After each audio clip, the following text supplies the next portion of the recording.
Borehole renta mari. Borehole expensive. Tikafunga kuti borehole is expensive ka. Client inofanira kubata at least $4,000 or 3.5 to 4,000. Right, so people of the internet, right now I am at the offices. Today I decided to go to the office, Logo Solar Tech, and I visited Mr. Kechi because we've got some things that you want to discuss that you've been asking me. Remember, Panaba, we always make sure we give you information. So what you need to do this video, send this to someone who has been saying, I want to drill a bore, because this is going to be a detailed breakdown of what you really need for you to get a bore. Mr. Kechi. Mr. Shundai, how are you? Thank you so much. Mr. Shtima, how are you? Nice one. So yeah, the question is there. So many people are new here. I think we have talked about it, but people are now asking me, they've always been asking me, Borehole renta mari, of which I don't even answer to that one. And there's a reason why I don't even answer to that one. And you guys can explain more. Can you explain the process here, Borehole? How does it really work? Borehole in my stages. The first stage, the sighting, this is a way to kuchaga njimbo ya tine highest chance of getting water. Yes. The reason why ndiri kushandisa word rekuti highest chance of getting water is because my machines anoshandiswa per sighting. They don't give you mvura kuti mvura pasi apa iri papi exactly. So you are seeing to my diagram that panoma panizike pakati to blue. Aisi mvura here. Aisi mvura. So pasi apana ruizira kana pasi ma streams aripo anofamba mvura. Inotoyerera sezvaenda mumwe. Inotoyerera sezvainongoita pasi panapa pa land. All right.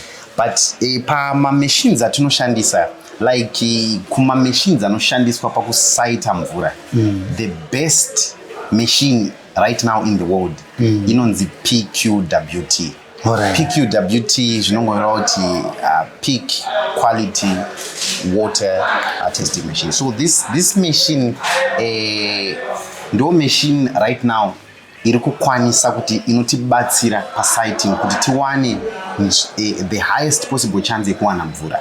Tinobatsirwa isusu with that diagram or those graphs dzinobuda on those machines. But those graphs now hadzitaure mvura iripo panzvimbo. Handitika. Dzinongotaura masoil formations aripo. So dzataura masoil formations aripo dzinoratidzawo futi anonzi ma-streams anofamba nemvura pasi. But there is one more thing to it. That stream can either be dry or else rinogona rine mvura riri prolific. Asi hapana nokwanisa kunyatsodetermine kuti stream iri rine mvura izvezvi kana kuti harina. But there is also one other, positive feature inoyanyoterwa nevanhu vakawanda. Like for instance, mukatarisa, there is that bluish color inobuda in that greenish color. That bluish color inobuda in that greenish color. It does not necessarily mean water. But zvinongotaura kuti ma loose formations or ma weak formations. But inenge iri type of a soil formation iri kuratidza kuti iri either inogona, because ma type of soils yayo most of the time anowanzo kuva nemvura. Handitika. But usually pasighting masighters vanenge vachitsvaga ma-streams paanofamba nawo nemvura. Saka kazhinji kacho vanowanzotsvaga tingatoti pamharadzano pema-streams panosangana ma-streams, because ndo patinotarisira kuti tinokwanisa kuwana mvura yakaita sei, mvura yakawanda kuti tokwanisa kusangana nemvura. Alright. Saka and then as we go on tikabva pedza sighting tava nesite yedu yekunochera, then we now come for drilling. So drilling, it's a stage or it's a process. Yekuti whilst we'll be drilling tinokwanisa kutoona kutoti the type of soil formations dziri kubuda panapa hadziite kuti tiise casing yatachida kuisa class 6 or class 9, takufanira kuti tiise class 10. Saka izvozvo automatically zvinobva zvatotiita kuti titotaura kuti borehole drilling hatikwanise kuti tiipe a specific price kuti kudrilla. Handitika wazoita installation imari yakati, because there are so many other things that are involved by drilling. Right. So imimi pamataura nyaya yekusaita mataura nyaya nechekuita nema soil formations nechinechi. Amuzvionere pakuita sighting kuti matombo aya kana takuzodrilla zvinozodai, kana kuti pane type of formation yamunoona using machine kozoita yekuti maakuchinyatsochidrilla maakuchizozvionera ipapo pakudrilla, are they two different one? Okay, saka zvinoitika pamaformations ayaya anoratidza kuti this is maybe kana kuti unoratidza kuti idombo anditika but zvariri matombo acho kuti maproperties aro ukwanise kuti uzonyatsomaziva kuti no iri type iri nderakati. Alright, saka unozozviona munotozonyatsotozoona pakuchera kuti no iri idombo but rakangoita kunge gravel, iri idombo igranite, iri idombo ibluestone anditika, iri idombo nderakati anditika. But citing ndingati inini it's just a guideline anditika yekuti batsira kuti tiziye kuti unochera papi, haisi nyaya yekungoti kana wakuda unodhila ungoti hano panapa munomo mubani munomo ande tinochera apa panapa hatimboshaya mvura. Ndakambonzwawo vanhu vachitaura kuti vanomboitawo izvozvo but hazvisi zvinhu zvinokurudzirwa. Unofanira kuti ugaidwewo at least nemachine. Saisi kwedu bwezini mumaraini paunga pane kwatinototi kuota chena ndizvo kuriko kuti chero even izvezvi kwakaoma kudai kunenge kuchitori unoziva machakwi, kune machakwi unoziva nzvimbo kakatoita kachibhande, so chero migodhi yakacherwa area iyoyo haiperi mvura. But zvinogonekera kuti vanhu vakadaro munonodhila moshaya. Zvinokwanisika. Mvura yatinenge munenge muchiona inogona iri mvura yepamusoro, bcause zvinoitika kune inonzi mvura inowanika yepamasoil formations yepamusoro, ndio inowanikwa nemigodhi, migodhi ane ma 10 meters of each bore. Tikutaura kuti isusu diameter yebore rinenge rakakura just watomboti the biggest casing yatowanzoshandisa is 180 mm, less than 20 centimeters. Yes, it's less than 20 centimeters. Saka kuti 180 anditika ipipe rekuti kana tachera isusu right tikamboti tachera 10 meters anditika mvura inowanika imomo ishoma stereke. Why? Because casing iri size anditika, and then mawater tables atiri kutaura atinozonoenda pasi tiri kunobata tsinga dzemvura iri kufamba pasi itori mumastreams. Saka mastreams discharge yawo yekuresuscitata bore iri faster compared to maybe masoil formations atinoona pamusoro. Zvakangofanana nekuti tiri kuchera chitubu mvura inenge ichibva pasi, but the more you go maybe ukadzikawo kune mabhozi mukatarisa the standard yekuchera maboreholes inopegwa at 40 meters. Why are they pegging at 40 meters? Because vanonyanyoziva kuti at 40 meters kazhinji kacho unenge wawana table yemvura ine mastreams ari nyatsoche ari prolific anditika. Alright, so when we tapedza kudrilling, then we sighting, then we go to drilling. So drilling, it's a process of which chinhu chakanyanyokosha padrilling ndechekuti kana pachidrillwa paroda kutariswa kuti nzvimbo yacho iri kudrillwa yakaita sei anditika, and then the type of casing yatiri kuisa isusu icasing ipi yacho anditika. Kune dzimwe nzvimbo dzinenge dzine maclay soils, dzinenge dzine sand soil, dzinenge dzine mared soils such places dzinenge dzichitoda kutoti kana vanhu vachitochera vanochera vachiisa kana double casing kana kuti vachiisa inonzi class 10 casing anditika. So there is one also difference inofanira kuzikanwa nemaclients kuti kana chitaura kuti double casing nekungoti class 10 casing zvinhu zvakasiyana anditika. Tinokwanisa kutoita double casing neclass 6 kana kuti neclass 9 anditika, but kune inozonzi class 10 casing because macasing ane maclasses like for instance tinokwanisa kutanga from class 6, class 9, class 10 zvichienda maclasses acho, class 16 zvichingoenda. But ma-PVC yatinowanzonyanyoshandisa tinonyanyoshandisa yayo ma-PVC casings, and then kunozoita anonzi ma-metal casings. But you find ma-metal casings ndo ainyanyoshandiswa kudhara, of which pane issue yekuti ma-metal casings anopedzera akuita rust as time goes on. Saka mvura iyoyo inenge isingachazi safe kunwa, and then inenge yawo contaminated, you know, because of rust inenge yapinda imomo. So usually it is muchly recommended vanhu vanokwanisa vanoshandisa ma-PVC casing. But ma-PVC casing atiri kutaura nekuda kwemaclasses awo kusimba kwawo kunosiyana. Saka paunocharge kunodrilla pipe uchinzi first 40 meters we are charging you $850 in Harare. That means kuti casing yauri kuisirwa class 6 casing. lowest yacho. But people will not tell you that. But issue iripo ndeyekuti the reason why tiri kuisa iyoyo it's because tikutasa maformations emasoils ari panzvimbo iyoyo. Handitika. It's not necessarily, does not necessarily mean kuti tinofanira kuisa class 10 or class 9 or kuti wabirwa. But because masoil formations ari kucherwa, haasi masoil formations anokurumidza kuti sei kukolapsa kuti ane machallenges ekuti unozonzwa kuti boho redu razodai so kana raita so.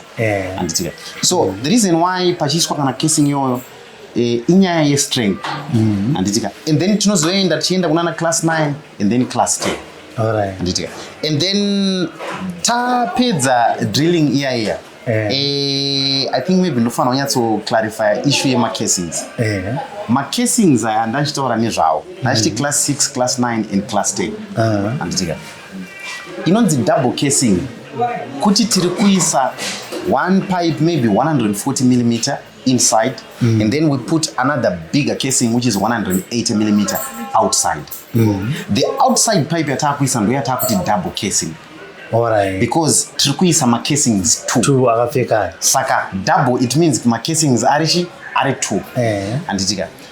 But people they sometimes say no 180 millimeter ndo inonzi double casing, but boho rinogona kutongocherwa richimboshandiswa 180 millimeter pakasaiswa mamwe macasing madiki.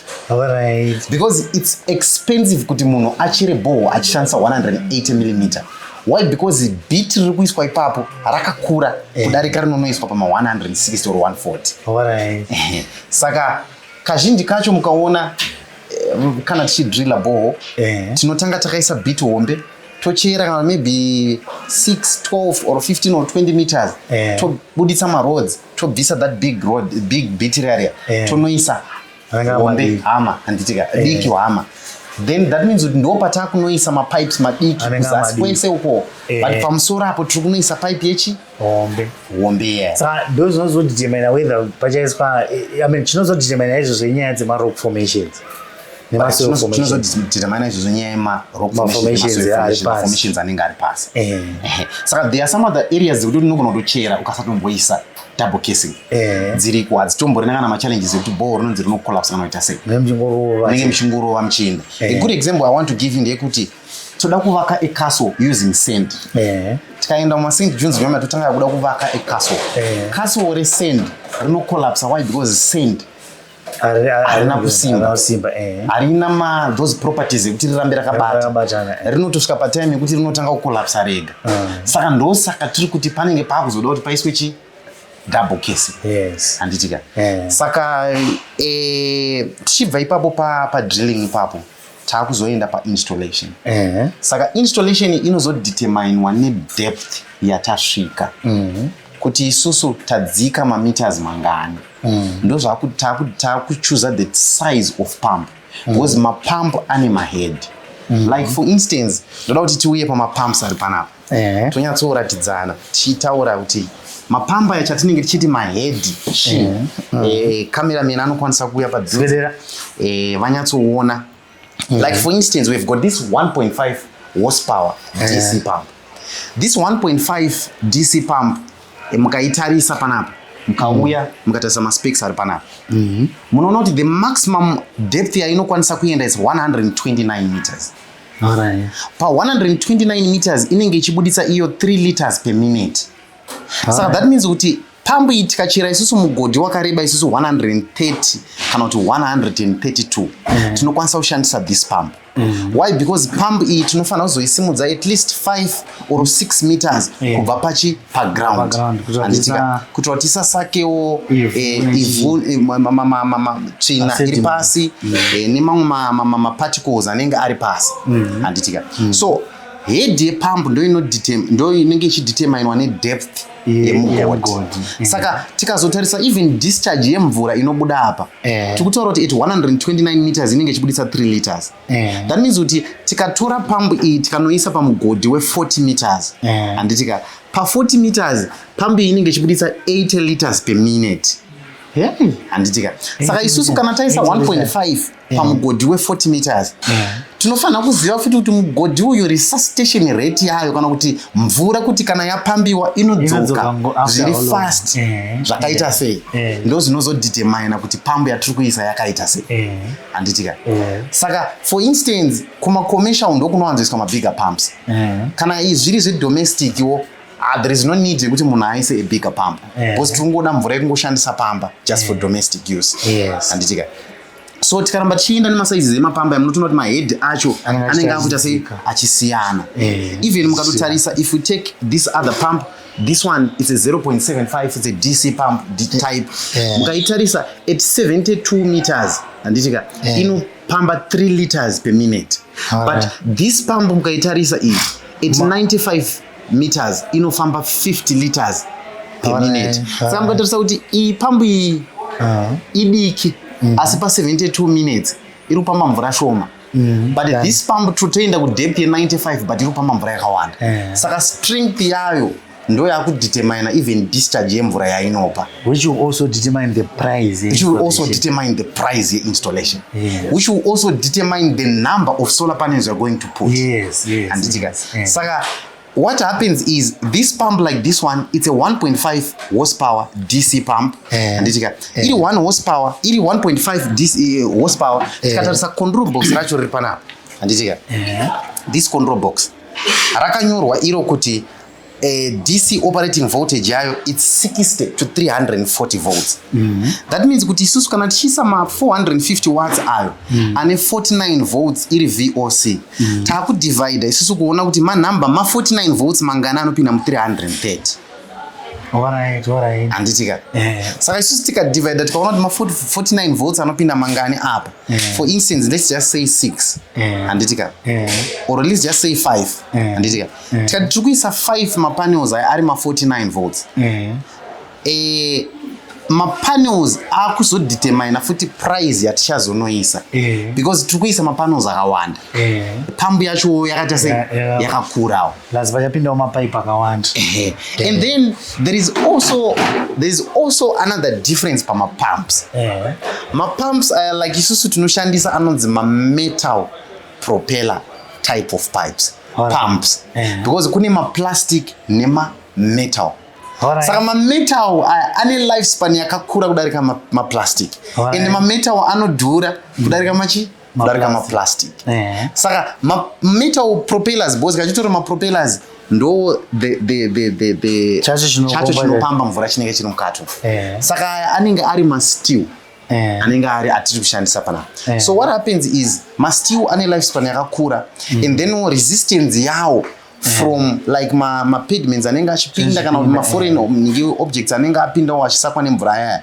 ine resistance yakati simbei kudarika kana takushandisa plastic one saka price munhu anogona kutaura kuti ini ndakaona pambu yandakaona pafacebook yainzi inoita 120 iri 1.5 but tokuudza kuti no that's fine you can still go and get that one that is going for 120 because chisingazozive munhu ndechekuti is it a plastic one or a metal propeller saka ndo difference sayo kamara anaizi kuti but mvura itobuda mvura but asoziva kuti mvura iri kubuda zvayo but nokuara handitika and then the other thing is kana takuzonoita installation pamaboreholes chimwe chinhu chinozodetermine is the type of cable that we use like isusu our major supplier muno muZimbabwe is Kafka ndo the best supplier and then there are also some other cables that come from South Africa the subs but Kafka is the best muno Africa muno ndingangoti I don't know maybe let's just say in Africa Kafka is the best kama cables kugadzira ma cables so usually pricing a Kafka cable if you can just inquire from Kafka you can know the price yacho kuti ikebo yakasimba hence inenge iri a bit expensive because in a lifespan yakakura shelf life yayo yakakura because you know people will just say ndakaitira installation ndakangorerwa 250 nemunina muzukuru wangu amene whoever but yananga asingazonzwisise manje some of these things ndizvo chacha saka that will be determined now ne type of cable inenge yashandiswa futi and all those other things and then for bore installation man kune yatachitaura last time takambotaura kuti kune inonzi AC bore installation ne inonzi DC bore installation saka chinoitika ndechekuti pama pumps aya pane pump inongoshanda nemagetsi chete isingashande nemasola. Pump iyoyo inenge ine control box. Tomboti control box racho rinogona rakaita sei. Mukatarisa control box iri rinotova nechiplug chinoichi chekuti tinonopfekera pamagetsi. Saka iyi ndo yatiri kuti ndo AC pump. Handitika because iri kushanda nemagetsi. Oro euzi iri kushanda nesolar system yatakaisa pamba. Kana nchiti solar system tikutaura kuti takaisa package yakaita kana kuti seinoyi iri panapa. Handitika inenge iri 5 kVA inenge ine zvinhu zvese zvinenge zvakainstoliwa ipapo. Battery inverter 5 kV inokwanisa kuita zvoti inoiswa pump yemagetsi. Yotoshanda nepump yemagetsi. Zvichirwa here nezvimwe zvinhu zvatoshandisa kana tinofanira kushanda naye. Alright. Zvinoitika ndezvekudai so. Like for instance kushandisa isusu 5 kVA.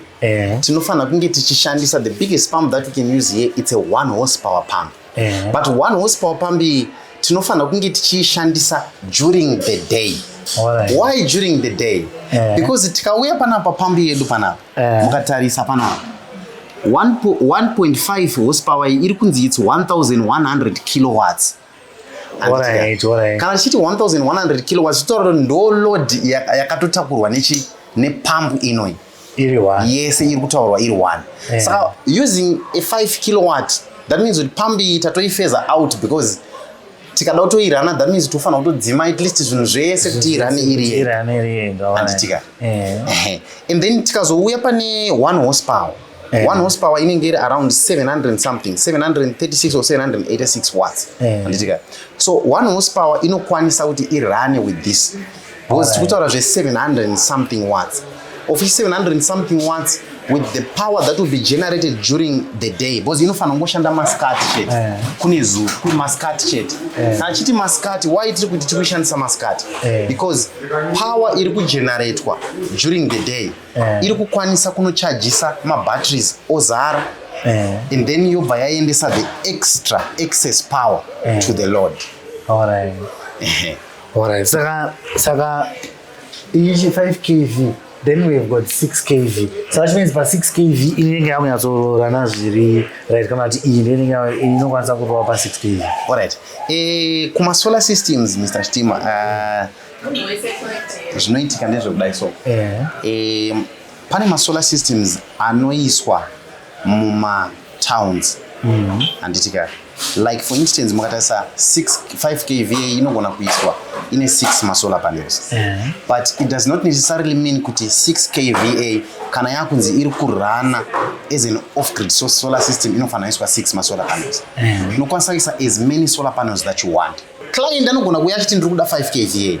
But 5 kVA yauri kuda iwewe uda unoishandisa pane magetsi here kana kuti uda unoishandisa pasina magetsi. Uyezve kana uchiishandisa futi pane magetsi unoisa chii? Solar system yacho uda unoisa chii? Uri kuda solar system yacho inofanira kunge iri solar system yekuti even chero magetsi akanzi aenda handitika unokwanisa kurana without any challenges. Handitika. Saka ma solar systems mazhinji anoiswa even pane magetsi. Anoiswa ine way yekuti munhu anokwanisa kuti iye magetsi akauya inocharge futi mabatteries. Usually Saka that means kuti magetsi nangu akaenda even at 5 or at 6 or at any time mabatteries anenge akangozara. Masolar panels akungo maintaina moto kuti pakunonovirawo battery rinenge riri pa percentage yakaita se yakanaka. Handitika. So but there is what we call an off-grid solar system. Handitika. Ma off-grid solar systems ariko zvinoti pa 6 kilowatt tinotora nema 6 kilowatt nema 5 kilowatt atakaisa akawanda. Ema clients vatakatoisa vakataura kuti nini guys I need an off-grid solar system even pamba pangu chiro pane magetsi. Kuti chiro magetsi akanzi aenda andina ma challenges ndinotonzwa nevanhu kuti magetsi akaenda last week. You see. Saka ndo patinenge takunoisawo a minimum handitika of 8 or 9 tongoti a minimum of 9 solar panels per solar system. 9 12 zvichingoenderana nekuti munhu ari kuafforda zvipi. But there is a standard yakangogara takaseta isusu yatinoziva isusu kuti munhu akashandisa this one ine 6 mapanels inoshanda zvakanaka. But it needs to be managed in terms of nguva yekuti kwaane makore kana kuti zvakamira sei. Yeah, that's true. Thank you on that one. So ma DC pumps munhu anogona kuti kwanzi quotation yandakapiwa na someone it was this much, but issue inoitika ndeyekudai so pane zvimwe zvinhu zvatinoisa pamapumps apa zvinogona kunge tisina kutarisira kuti ndo zvinonoita. Like for instance tikutaura kuti isusu pano patiri kunoisa kumusha handitika kuri kumusha kudaro pamwe stand pamusha pacho yakakura bhoo racherwa maybe 80 meters kubva kune dzimba. So that means there is need for us kuti tiise isusu inonzi a solar stand. Solar panel stand ndo patakunogadzika masolar panels. Why? Because distance yekubva pane masolar panels kusvika pane pump yakakosha. Mapanels akaiswa kure nepump panoitika inonzi voltage drop, kudona kwemoto. Moto uya ukadona, that means paunonosvika kupump unenge usisina simba rekuti ukwanise kupamba mvura zvine simba. Saka ndo paunotanga kuona kuti panotanga kuita ma-challenges. Saka usually we recommend kuti kana taakuisa solar bore kana bore renyu riri kure nema-buildings tongoti mostly more than 50 meters away from bore pane gomba rebo pakutodai solar stand. Saka izvozvo zvinoita kuti price yequotation ite isiyane futi handitika. So yeah, and then the other thing is ma-connections anozonoitwa ipapo anofana kuti anoitawo kuti zviite sei quotation isiyane. Imwe issue inozoitika ndeyonyaya yedistance because zvinhu zvatiri kuuya nazvo izvi we are carrying them tichienda nazvo kusite. Saka pane macost aripo anenge aripo ekutravela kuenda ikoko akawanda. Macost anenge aripo anoinclude vana toll gate, anoinclude fuel, anoinclude even food yemanpower iri kuenda ikoko. Imi munoenda anyway in Zimbabwe kana kuti munongona kungoti aiwa tugumira pamurewa? Isusu tinoenda anywhere in Zimbabwe. But chinoitika Mr. Chitima ndechekuti client inenge chida kuitirwa basa nesu tiri kubva kuno kuHarare. Anzwa kuti Lagos inoita basa rakanaka but iye ari kuChipinge kana kuti ari kuMount Selinda nditika kana kuti ari kuMaridea ari kuda kuitirwa neprice yecompany yemuMaridea imomo oitirwa neLagos iri kubva kana kuti iri kubva from Harare or else iri kubva kana kuti kuzvishavani. Saka munhu anofana kuti kana achuza kuti timuitire basa then anofana kunge achiwirirana kuziva kuti pane mamwe ma-extra expenses anenge ari. Because tichienda tichinochera paipai hatisi kuziva kuti tichawana neivhu sangana neivhu rakaita sei. Uye patiri kuchera paipaya mvura yedu mabudira inokuita inogona kusatifadza. Toti since takarekomenda kuti tinosvika ku120 tachera maybe 70 meters, let's go deeper tisvike kana ku100 handitika. Saka bore harisi cheap, rinogona kungocherwa 40 meters but rinogona kutaurwa kunzi ngariitwe double casing rese neclass 10 rese kubva pamusoro unosvika pasi. Saka that is expensive because class 10 casing titaura kuti casing inoita sei inodhura handitika. Saka ndo some of the things now, some of the challenges dzinosanganikwa nadzo mabores. But one of the most things chandakaona inyaya yecollapse kwebore. Ma-clients kana vasati varedi kuchera bore ngavasachere bore. Bore rakasiyana nekuvaka kwekuti unoti ngatimboita foundation tozomira. Bore kana matorichera hamuchatokwanise kumira because rakuda kutoti ritoiswa kana rikatonzi panapa pane maborders akawanda riri kucollapsa handitika. Rakuda kuti ritoiswa macasing anga achitaurwa kuti arada kuiswa. Saka kana munhu anga akangobhajeta maybe mari shoma yekuti ndichachera 40 meters ndoisa single casing then it's a disaster. Ndo yaunozonzwa client ichiti ndakangoisirwa casing but bore rangu rakazoita sei racollapse. Saka I believe Mr. Chitima kuti pama-clients esi vanenge vachiteerera izvika nyaya yekucollapse kwemabore will be a thing of the past. Why? Because tikutaura kuti isusu client akauya ari prepared, hapana mamwe ma-corners aanotanga kuzonzwa kuti no zvakadai. And the other thing is client kana achiuya kunocherwa bore anofana kunyatsotaura kuti nditsanangurire kuti zvinofamba sei. Because what happened to some of the clients, they just call you kuti ndoda kucherwa 40 meters and you assume kuti munhu ari kutoziva zvamuri kunoita. When you go there makunochera mutozotanga kutondoti this is a total disaster, munhu haana kana zvaari kuziva.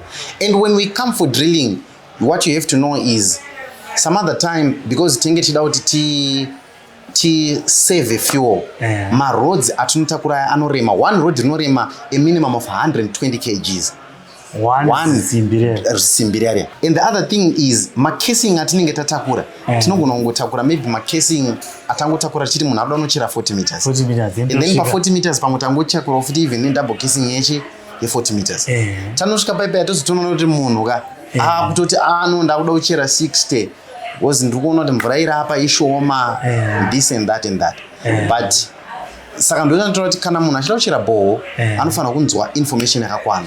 Ava neinformation yakakwana kana asinganzwisise anoti engage tomuexplainera before asati aita any engagement yekuti aite sei achere.